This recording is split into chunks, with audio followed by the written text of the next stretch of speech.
Bonjour à tous et bienvenue sur BLM Business dans À vos droits, votre émission pratique qui traite des questions juridiques appliquées à votre quotidien.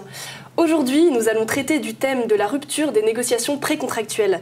Je suis aujourd'hui entourée de deux experts, maître François Corbeau du cabinet Dupont et Dupont et maître Marie Renard du cabinet Gilles et Pierre. Bonjour maître. Bonjour. Bonjour. Chers auditeurs, n'hésitez pas à nous appeler pour participer à l'émission et poser vos questions. Mais tout d'abord, maître, qu'entend-on par rupture des négociations précontractuelles ? Alors bonjour à tous, bonjour Christiane. Les négociations précontractuelles correspondent aux négociations précédant la conclusion du contrat. Le fait de rompre ces négociations, ce qu'on appelle la rupture des pourparlers, met un terme à la relation entre les parties à la négociation et empêche la conclusion du fameux contrat. Cette rupture des négociations est légale. En fait, elle répond au principe de liberté contractuelle, ce qui est la liberté de contracter ou justement, dans ce cas, de ne pas contracter. Et justement, lors de la réforme du droit des obligations qui a eu lieu en 2016, cette liberté des négociations a justement été consacrée par le nouvel article 1112 du Code civil. Mais attention, car le législateur est venu aussi poser des limites à cette liberté. Si la rupture des négociations est légale et libre, la rupture dite abusive des négociations peut être sanctionnée par les juges au regard des circonstances. D'accord, merci de nous avoir éclairés. Et donc la question qu'on se pose maintenant, c'est qu'est-ce que la rupture abusive ? Pour répondre à cette question, nous allons maintenant dialoguer avec nos auditeurs et nous avons justement Jacqueline de Wattignies, dans le Nord, qui nous appelle. Bonjour Jacqueline, nous vous écoutons. Bonjour Christiane, bonjour les experts. Voilà, alors je vous appelle parce que moi je suis architecte depuis 15 ans maintenant et je voulais m'associer avec mon ami Bernard, architecte lui aussi.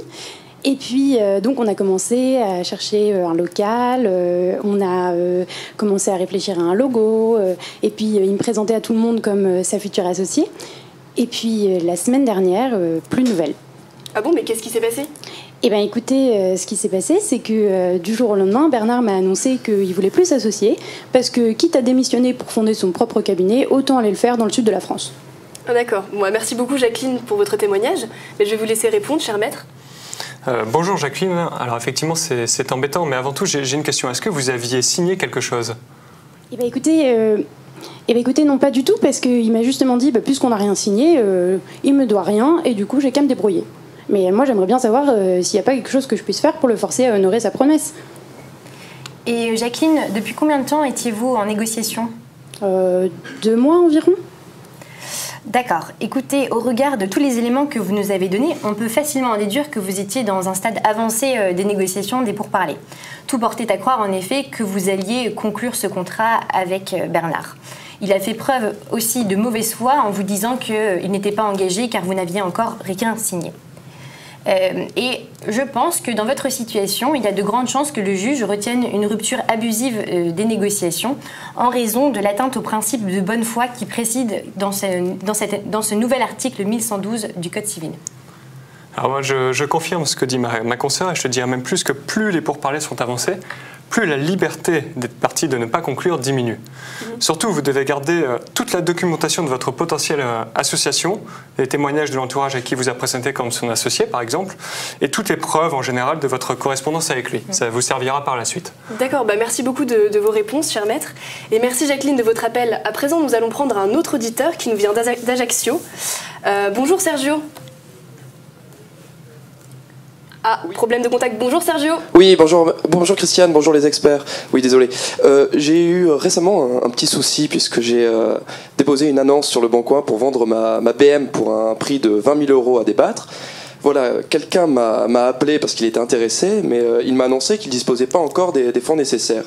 Il m'a annoncé également qu'il allait tout faire pour vendre sa voiture au plus vite pour les avoir. Moi, je lui ai dit que sur le principe, il n'y avait aucun souci, mais qu'il disposait de 2 jours pour pouvoir le faire. Entre-temps, mon enfant souhaitant récupérer ma voiture, j'ai retiré l'annonce. Là, il est revenu vers moi et il m'a dit qu'il avait vendu sa voiture et en plus au rabais. Et avec son avocat, il me menace de me poursuivre en justice pour rupture abusive des pourparlers. Qu'est-ce que je dois faire ? Merci beaucoup Sergio de votre appel. Qu'en pensez-vous, maître Corbeau ? Alors, bonjour Sergio. Alors, tout d'abord, la fameuse question, est-ce que vous aviez signé quelque chose ? Non, je n'ai absolument rien signé. Alors, je pense qu'il faut savoir que si vous n'étiez pas d'accord sur les éléments essentiels de la vente, tels que le prix, la livraison, l'objet, alors selon le principe de la liberté contractuelle, vous n'êtes vous êtes en mesure de rompre une négociation de plein droit.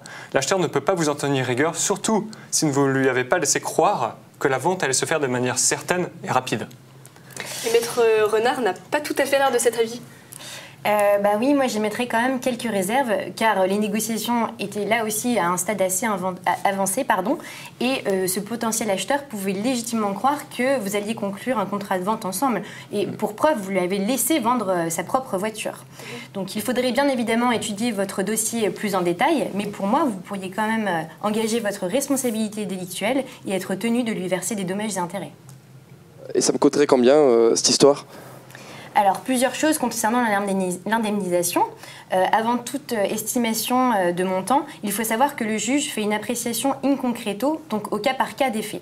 Ensuite, depuis l'arrêt Manoukian datant de 2003, la justice répare uniquement les frais occasionnés lors des négociations et ne répare plus la perte d'une chance qu'aurait occasionné le contrat.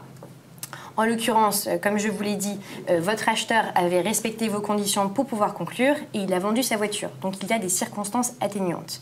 Je pense que vous pourriez être tenu et être condamné à payer 10% du prix annoncé. Oui, et je pense qu'il faut aussi garder en tête que la meilleure façon d'éviter ce genre de désagrément consiste en la signature d'avant-contrat afin de prévoir par avance les conséquences financières de la rupture éventuelle des négociations. D'accord, merci beaucoup en tout cas de vos réponses très claires. Merci à vous. Merci à Sergio et Jacqueline de leur appel. Merci à tous nos auditeurs. Et du coup, nous nous donnons rendez-vous dès la semaine prochaine avec Maître Corbeau et Maître Renard pour une prochaine émission à vos droits sur le plateau de BLM Business.